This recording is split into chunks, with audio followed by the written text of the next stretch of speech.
Hi everyone, आप सभी का हमारे यूट्यूब चैनल पे वेलकम है। हम लोग बात करने वाले हैं उर्दू के अदबी दबिस्तान, इदारे और तहरीकात व रुझानात से मुताल्लिक जो इंपॉर्टेंट पॉइंट्स हो सकते हैं, जहां से एग्जाम में क्वेश्चन बन सकते हैं, उनके बारे में आज के सेशन में बात करने वाले हैं। आप में से जो लोग हमारे चैनल पे फर्स्ट टाइम विजिट कर रहे हैं, चैनल को सब्सक्राइब कर लीजिएगा। साथ ही साथ में अगर आप हमारे टेलीग्राम चैनल को ज्वाइन करना चाहते हैं, इस वीडियो के डिस्क्रिप्शन बॉक्स में आपको हमारे टेलीग्राम चैनल का लिंक मिल जाएगा। वहां से सीधे आप हमारे टेलीग्राम चैनल को ज्वाइन कर सकते हैं और अपने एग्जाम की शानदार प्रिपरेशन कर सकते हैं। तो सबसे पहले हम लोग बात करने वाले हैं दिल्ली कॉलेज के बारे में। सबसे पहले किसके बारे में बात करेंगे? दिल्ली कॉलेज। दिल्ली कॉलेज का क़याम कब अमल में आया था, ये चीज आप सबको मालूम होनी चाहिए। तो पहली इंपॉर्टेंट चीज आप मुझे बताएंगे, दिल्ली कॉलेज का जो है क़याम जो है कब अमल में आया था, बताइएगा। दिल्ली कॉलेज का क़याम जो है कब अमल में आया था, पहली चीज आप मुझे ये क्लियर करेंगे। दूसरा, और ये कॉलेज जो हमेशा हमेशा के लिए कब बंद कर दिया गया, और ये कॉलेज हमेशा हमेशा के लिए कब बंद कर दिया गया था, इसके बारे में भी आप मुझे बताएंगे। तो पहली चीज आप नोट कर लीजिएगा, दिल्ली कॉलेज का क़याम अमल में आया था 1825 ईस्वी में, नोट कर लीजिएगा। और जोसेफ हेनरी को इसका ऐसे का प्रिंसिपल बनाया गया था। जोसेफ हेनरी टेलर को इसका प्रिंसिपल बनाया गया था। आप सब नोट कर लीजिएगा। दिल्ली कॉलेज का क़याम कब अमल में आया था? 1825 में। ये इंपॉर्टेंट फैक्ट है, इसे आप याद रखिएगा।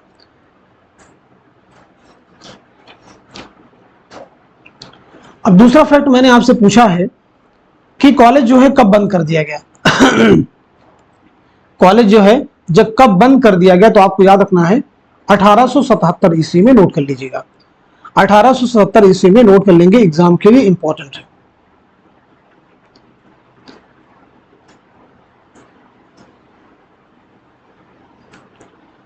एक फैक्ट और यहां पे नोट कर लेंगे, ये बात हो गई 1825 की। 1841 में मिस्टर फ़ियाक्स बतरूस, यहां भी एग्जाम में क्वेश्चन आया है, इसलिए आपको बता रहे हैं। मिस्टर फ़ियाक्स बतरूस का तकर्रुर, यानी आप जो है कॉलेज के प्रिंसिपल बनाए गए 1841 में। सीधा सीधा आप ये नोट कर लीजिए, 1841 में इस कॉलेज के आप क्या है, प्रिंसिपल बनाए गए। तो दिल्ली कॉलेज के बारे में बेसिकली ये मोटी मोटी बातें आप इनको जरूर ज़हन में रखेंगे। चलिए अब हम लोग बात कर लेते हैं फोर्ट विलियम कॉलेज के बारे में। किसके बारे में बात कर लेते हैं? फोर्ट विलियम कॉलेज के बारे में। चलिए, तो सबसे पहले ये बताएंगे फोर्ट विलियम कॉलेज का क़याम कब अमल में आया था। फोर्ट विलियम कॉलेज का क़याम जो है कब अमल में आया था, पहले चीज ये नोट कीजिएगा। फोर्ट विलियम कॉलेज का क़याम कब अमल में आया था, इसका मकसद क्या था, और इस कॉलेज के पहले प्रिंसिपल कौन थे। इसका मकसद क्या था और इस कॉलेज के पहले प्रिंसिपल थे। मकसद क्या था और पहले प्रिंसिपल कौन थे, 3 पॉइंट आपको बताने हैं। तो पहली चीज याद रखेंगे, लॉर्ड वेलेस्ली के हुक्म से 10 जुलाई 1800 ईस्वी को इस कॉलेज का क़याम अमल में आया, यानी इसकी बुनियाद रखी गई। याद रखेंगे, इसकी बुनियाद रखी गई। लेकिन इसकी जो सालगिरह की तारीख मनाई जाती थी वो 4 मई 18 को मनाई जाती थी। किसको मनाई जाती थी? 4 मई 1800 ईस्वी की। उसके पीछे जो है एक तारीख रही है, और वो तारीख टीपू सुल्तान की शहादत और अंग्रेजों की शानदार फतेह रही। 4 मई 1799 को टीपू सुल्तान की शहादत हुई और अंग्रेजों को एक तरह से फतेह हासिल हुई। तो उसी तारीख को यादगार बनाने के लिए 4 मई 1800 को जो है इसकी कॉलेज की तारीख मुकर्रर की गई। लेकिन एक्चुअल में इस कॉलेज के हुक्म जो है कायम हुआ था लॉर्ड वेलेस्ली के हुक्म से 10 जुलाई 1800 ईस्वी को, नोट कर लीजिएगा। इस कॉलेज के क़याम का मकसद क्या था? तो अंग्रेजों को हिंदुस्तानी तहजीब और सकाफत से वाकिफ कराना। आप सब नोट कर लीजिएगा। इस कॉलेज के पहले प्रिंसिपल कौन थे? तो आप सब नोट कीजिएगा, डेविड ब्राउन। क्या नाम बताया हमने? डेविड ब्राउन जो है इस कॉलेज के पहले प्रिंसिपल थे। और शोबे हिंदुस्तानी के पहले प्रोफेसर कौन थे, पहले सदर कौन थे? तो जवाब हो जाएगा जॉन गिलक्रिस्ट। शोबे हिंदुस्तानी के आप सब नोट कर लीजिएगा। क्लियर हो गया सब बात सबको? चलिए, अब इससे कॉलेज से ताल्लुक रखने वाले फोर्ट विलियम कॉलेज से बहुत सारे लोग रहे हैं, उनके बारे में ज्यादा डिटेल नहीं बात करेंगे, सिर्फ मोटी मोटी बातें हम लोग बात यहाँ पे करेंगे। चलिए आगे हम लोग बात करें दारुल तर्जुमा उस्मानिया। दारुल तर्जुमा उस्मानिया का क़याम कब अमल में आया था? ठीक है, तो दारुल तर्जुमा उस्मानिया हैदराबाद मीर उस्मान अली खान आसिफ की ने रियासत की तालीमी तरक्की के लिए अगस्त 17 में एक यूनिवर्सिटी कायम करने का फरमान जारी किया था, जिसे आज उस्मानिया यूनिवर्सिटी के नाम से जाना जाता है।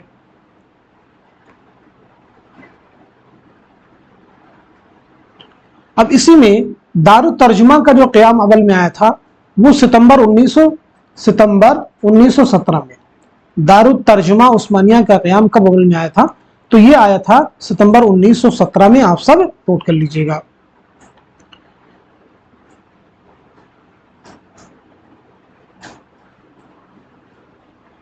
क्लियर हो गया सभी को? चलिए आगे बढ़ते हैं हम लोग।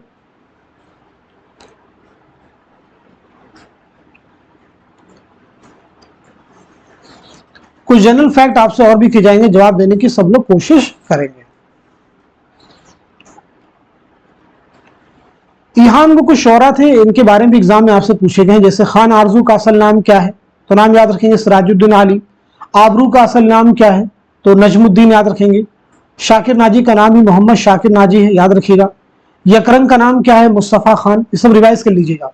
मजमून का है शेख शरफुद्दीन, और ऐसे ही शाह हातिम का नाम क्या है? शेख ज़ुहरुद्दीन। ये सब रिवाइज कर लीजिएगा। तखल्लुस और असल नाम, इस तरह से करके क्वेश्चन आपको एग्जाम में मिलते हैं। चलिए आगे बढ़ते हैं हम लोग। तरक्की पसंद तहरीक। तो तरक्की पसंद तहरीक का कि पहले जो कॉन्फ्रेंस से कहाँ मुनक़िद हुई थी, तो याद रखेंगे तरक्की पसंद तहरीक की पहली कॉन्फ्रेंस कहाँ मुनक़िद हुई थी, ये एग्जाम में आपसे क्वेश्चन आया है। तो ये मुनक़िद हुई है 15 अप्रैल 1936 को लखनऊ में। और इसकी सदारत किसने की थी? मुंशी प्रेमचंद ने किसी थी। किसने की थी? मुंशी प्रेमचंद ने। आप सब नोट कर लीजिएगा। तो याद रखेंगे तरक्की पसंद तहरीक की पहली कॉन्फ्रेंस कहाँ मुनक़िद हुई है? पहली कॉन्फ्रेंस आपकी मुनक़िद हुई है, तो नोट कर लीजिएगा, पहली कुल हिंद कॉन्फ्रेंस लखनऊ में। आप सब नोट कर लेंगे। और दूसरी कुल हिंद कॉन्फ्रेंस कहाँ मुनक़िद हुई है? कलकत्ता में। इसे भी आप याद रखेंगे, दिसंबर 1938 में। दिसंबर 1938 में याद रखिएगा।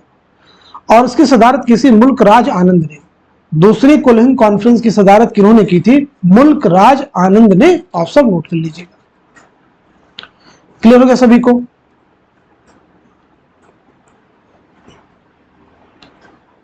चलिए आगे बढ़ते हैं हम लोग। हल्के अरबाब ज़ौक़ का क़याम कब अमल में आया था? जल्दी से बताइएगा। तो हल्के अरबाब ज़ौक़ का क़याम अमल में आया था 29 अप्रैल 1939 को। आप सब नोट कर लीजिएगा। सैयद नसीर अहमद जामिई के घर पर लाहौर में। सैयद नसीर अहमद जामिई के घर पर लाहौर में क़याम अमल में आया था। इसे आप सबको याद रखना होगा। स्टार्टिंग में इसका नाम था मजलिस दास्तान गोयान। चलिए आगे बढ़ते हैं हम लोग। एक स्टेटमेंट बताइएगा, ये किसका कहना है? एक बयान है, आपको बताना है कि ये बयान जो है किसका है। जदीदियत आदमी की तलाश का नाम है। जदीदियत आदमी की तलाश का नाम है। ये स्टेटमेंट किसका है? तो जवाब है आल अहमद सुरूर। आप सब नोट कर लीजिएगा। क्लियर हो गया सभी को? तो आज के सेशन में हम सभी ने कुछ इंपॉर्टेंट पॉइंट्स जो हो सकते थे उनको हमने कवर करने की कोशिश की है, इसी उम्मीद के साथ में कि ये सभी फैक्ट आपके आने वाले एग्जाम में जरूर आपके लिए हेल्पफुल साबित होंगे। तो इन क्वेश्चंस को जरूर आप रिवाइज कीजिए। जितना आप रिवीजन करेंगे उतनी ही चीजें आपको और अच्छे ढंग से याद होंगी। तो रिवीजन मस्ट है। बगैर रिवीजन के आप सोचें आप एग्जाम में बहुत अच्छा करने वाले नहीं हैं। अब यहां से भी देखिए एग्जाम में बहुत सारे क्वेश्चन आपको मिले हुए हैं। ठीक है, इस पॉइंट से एग्जाम में भी आपको बहुत सारे क्वेश्चन पूछे गए हैं, उन्हें भी आपको याद रखना होगा। अब देखिए जदीदियत के ताल्लुक से एग्जाम में कई क्वेश्चन आए हुए हैं, इसका भी आप जवाब दे सकते हैं। जदीदियत तरक्की पसंदी की तौसी है, ये किसका कहना है? जदीदियत तरक्की पसंदी की तौसी है, ये किसका स्टेटमेंट एग्जाम में क्वेश्चन आया था। तो अगर आप सबको जवाब मालूम हो तो आप सब लिख सकते हैं। तो जवाब हो जाएगा आपका वहीद अख्तर। जवाब क्या हो जाएगा? वहीद अख्तर। आप सब नोट कर लीजिएगा। अंजुमन पंजाब लाहौर के तहत पहला मुशायरा कब हुआ? अंजुमन पंजाब लाहौर के तहत पहला मुशायरा कब हुआ? यकुम मई 1974, 8 मई 1974, 10 मई 1974, 15 मई 1974। तो बताइए क्वेश्चन का सही जवाब क्या हो जाएगा? नोट कर लीजिएगा 8 मई 1974। सही जवाब क्या हो जाएगा? 8 मई 1974 आप सब नोट कर लीजिएगा। तो आज के सेशन को, आज की इस क्लास को हम सब यहीं पर रखते हैं। मिलते हैं अगली क्लास में, तब तक के लिए खुदा हाफिज, अपना ख्याल रखिए।